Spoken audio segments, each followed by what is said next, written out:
మరియు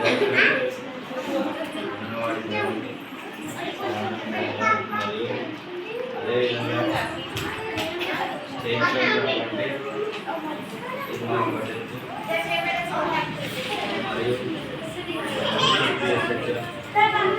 గారికి అదేవిధంగా ఉపాధ్యాయులు మేడం అదేవిధంగా తల్లిదండ్రులకు పిల్లలకు అంగన్వాడీ యాన్యువల్ డే శుభాకాంక్షలు. ఎందుకంటే ఈ అన్ని విద్యలలో అంగన్వాడీ విద్య అనేది చాలా గొప్పది. ఎందుకంటే ఒక ఇల్లు కట్టాలంటే దాని యొక్క బేస్మెంట్ బాగుండాలి, దాని యొక్క పిల్లలు బాగుండాలి, అయితేనే ఇల్లు దాని యొక్క గట్టితనం ఉంటుంది. ఎందుకంటే ఇక్కడ అంగన్వాడీ పిల్లలు లేకపోతే ప్రైమరీ స్కూల్ లేదు, ప్రైమరీ స్కూల్ లేకపోతే యూపీఎస్ లేదు, యూపీఎస్ లేకపోతే హై స్కూల్ లేదు, హై స్కూల్ లేకపోతే జూనియర్ కాలేజ్ లేదు, జూనియర్ కాలేజ్ లేకపోతే డిగ్రీ లేదు, యూనివర్సిటీ లేదు. అందుకే మనం మొత్తం కాన్సన్ట్రేషన్ కూడా ఈ యొక్క అంగన్వాడీ పిల్లల పైన పెట్టినట్టయితే మన యొక్క విద్యా వ్యవస్థ అనేది బాగుపడడానికి ఎక్కువ అవకాశం ఉంటుంది. ఎందుకంటే ఇందాక మేడం అన్నారు మా పిల్లలు బయటనే తిరుగుతారని, అదే కరెక్ట్. ఎందుకంటే వాళ్ళు దృష్టి పెట్టుకొని నేర్పిస్తే మన మైండ్లకు ఎక్కదు. బయట తిరుగుకుంటూ వచ్చి చదివే కూర్చొని చదువుకున్నాడు అనుకో, ఆయన ఆ చదివినటువంటి చదువు ఆయన మైండ్లోకి ఎక్కుతుంది.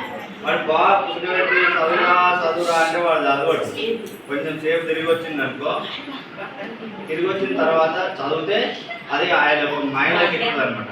అందుకే బట్టి విధానం కాకుండా వాళ్ళకి అర్థమయ్యే రీతిలో చెప్పేటట్టు ప్రయత్నం చేస్తున్నారు. ఇందాక నేను ఒక పిల్లవాడిని అడిగిన ఇదేం పేట అంటే టక్కిమని చెప్పాడు. చాలా సంతోషం అనిపించింది.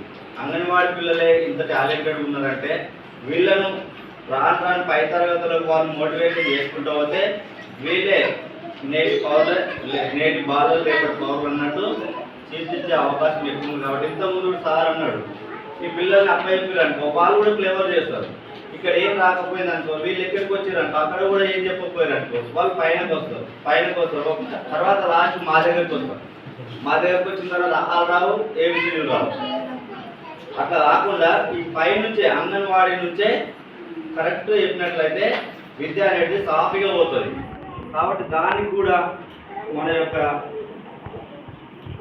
ఊళ్ళో ఉన్నటువంటి లీడర్లు కూడా సహకరించాలి. ఏదైనా సమస్య ఉందనుకో నాకేందులే అని పోయారు అనుకో ఈ విద్యా వ్యవస్థ బాగుపడదు అనమాట. ఏదైనా సమస్య ఉందంటే అందరూ కూర్చొని టైంను సాటిస్ఫై చేసి ఆ సమస్యను సాటిస్ఫై చేయాలి. అయితే అప్పుడు టీచర్లు ఉన్నారు, వాళ్ళు ఎక్కడి నుంచో వచ్చి చెప్పి వెళ్తారు. వాళ్ళకి ఏదైనా ప్రాబ్లం ఉందనుకో మనం సాల్వ్ చేసినాం అనుకో వాళ్ళు ఇంకా మన పిల్లలకి ఎక్కువ విద్య చెప్పడానికి అవకాశం ఉంటుంది. కాబట్టి ఆ రకంగా చేస్తారని ఆశిస్తూ ఇంతటితో నా చిన్న ఉపన్యాసం